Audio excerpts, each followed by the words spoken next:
Anak itu mengambil kotak di tepi laut. Dia merobeknya dengan pisau. Karena rasanya tidak enak, jadi dia segera melemparnya. Dia tidak tahu bahwa harga 1 kilogramnya adalah 100 euro. Dan kini, ribuan kilogram narkoba tiba-tiba muncul di tepi laut. Seluruh penduduk kota bergegas ke pantai. Mereka mencoba membawa kotak sebanyak mungkin. Anak-anak menggunakannya sebagai kursi. Ada juga yang menghirupnya, campur dengan teh. Bahwa seorang wanita menggunakan narkoba sebagai tepung. Semua orang menjadi gila. Hal itu terjadi karena di sini mereka hidup terlalu miskin. Pria ini sangat kecanduan. Anak muda di sini menjalani kehidupan yang sangat buruk. Mereka hanya bisa mengandalkan tunjangan hidup. Mereka mabuk, seks bebas, membius diri mereka sendiri. Bahkan beberapa orang sudah merasakan efek dari mengkonsumsi narkoba. Pria ini bernama Edward. Ketika dia di sekolah, dia adalah siswa yang pintar. Tetapi karena kemiskinan, dia harus putus sekolah dan berniaga setiap hari. Ayahnya menderita katarak dan buta pada kedua matanya. Tetapi karena tidak punya uang, dia hanya bisa menjadi kapten kapal. Jadi ketika Edward melihat narkoba yang mengapung di laut, dia tahu bahwa kesempatannya untuk merubah takdir telah tiba. Inilah yang Tuhan berikan padanya. Dia adalah seorang pelaut tua. Dia tahu pasti ada sumber dari barang-barang yang terdampar di pantai. Jadi dia hanya perlu mengikuti arus. Dengan begitu dia akan dapat menemukan sisanya. Edward memiliki puluhan kilogram narkoba. Semua ini senilai 10 juta euro. Dia menghasilkan banyak uang.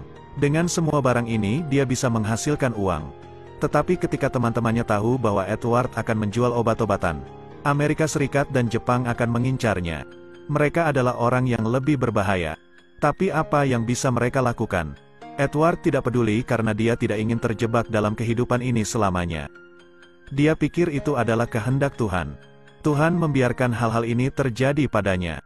Dia harus memanfaatkan kesempatan ini untuk mengubah takdirnya. Teman-temannya tergerak oleh Edward dan memutuskan untuk melakukan pertarungan besar. Mereka membiarkannya mengurus obat-obatannya. Mereka mendiskusikan banyak hal. Tanpa diduga dia tidak melihat seorang pria yang berdiri di tengah jalan. Kedua pengedar narkoba ini sangat sial. Mereka ingin mengangkut 1 ton narkoba melintasi Atlantik. Tetapi mereka menghadapi badai besar. Kemudi kapal langsung dibongkar. Setelah sekian lama, dia menemukan narkoba yang disembunyikan. Pergi ke darat untuk memperbaiki kapal. Setelah diperbaiki, narkoba itu hanyut oleh badai. Kemudian penduduk setempat bergegas ke laut. Bawa narkoba yang ada di seluruh pantai. Tetapi itu adalah barang milik mafia. Nilainya hingga ratusan juta. Jika tidak ditemukan, dia benar-benar mati. Jadi dia segera menggunakan telepon satelit untuk melaporkan situasi kepada bos. Tetapi sebelum dia selesai berbicara, dia dipukul sampai mati. Ternyata itu adalah ulah Edward. Jika Edward membuka panggilan, maka dia akan ketahuan. Dan masalahnya akan menjadi lebih besar. Tetapi ketika Edward memindahkan mayatnya, dia menemukan simbol yang sama di tangannya. Dia merupakan kurir narkoba. Sepertinya orang ini pengedar narkoba. Ketiganya segera membawa dia kembali ke gudang. Mereka berniat memutilasi tubuhnya, lalu jatuhkan ke laut agar dimakan hiu. Edward dan Raphael memasukkannya ke dalam kulkas. Setelah menjatuhkannya, mereka segera kembali ke pantai. Di sana ada banyak polisi yang sudah bersiap menangkap mereka. Dia tak berdaya dan segera ditangkap. Mereka tidak dapat menerimanya untuk sementara waktu. Tetapi Edward segera meyakinkan mereka berdua. Kemudian bekerja sama untuk mendorong mobil ke dasar laut. Hapus bukti. Tapi mereka menyadari bahwa telepon satelit itu masih ada di dalam mobil. Dan hal itu membuat mereka dalam bahaya. Seluruh pulau tahu bahwa kota ini memiliki banyak narkoba. Dan sekarang tidak ada sama sekali. Mereka menjual 100 euro per kilo. Dan akhirnya semua ini menjadi jauh lebih buruk. Pemimpin gangster mengeluarkan perintah untuk mengumpulkan semua narkoba, lalu menjualnya secara terpadu. Tetapi semua orang tahu bahwa dia hanya ingin memonopoli kota. Untuk sementara dia tidak dapat menjualnya. Tepat ketika Edward khawatir, para pendukung telah membawa objek transaksi baru. Mereka adalah kelompok dari generasi kedua. Mereka menginginkan 2 kilogram terlebih dahulu. Dan transaksinya akan dilakukan besok. Ini adalah pertama kalinya Edward membawa bisnis besar ke alamat yang diberikan. Tetapi saat Edward masuk, dia tercengang. Lelaki tua yang membuka pintu itu ternyata seorang polisi. Ternyata yang membeli narkoba itu adalah putri kepala polisi.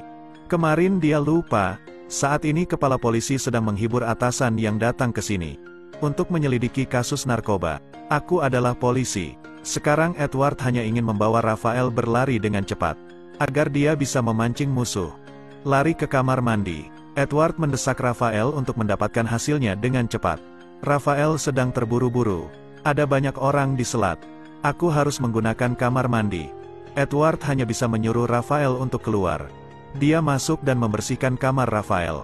Sungguh berantakan. Cari alasan agar bisa membawa Rafael. Kesepakatan ini dihentikan oleh Edward. Dia tidak ingin menjualnya kepada putri kepala polisi. Dan sekarang kota ini benar-benar kacau. Setiap hari ada orang yang meninggal karena overdosis. Amerika Serikat memutuskan untuk menggeledah kota secara menyeluruh.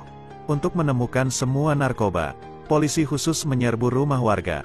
Narkoba itu ditempatkan di atas kapal. Anak-anak, wanita, dan orang tua diantar dengan perahu. Dia tidak khawatir karena ada pasukan polisi di laut.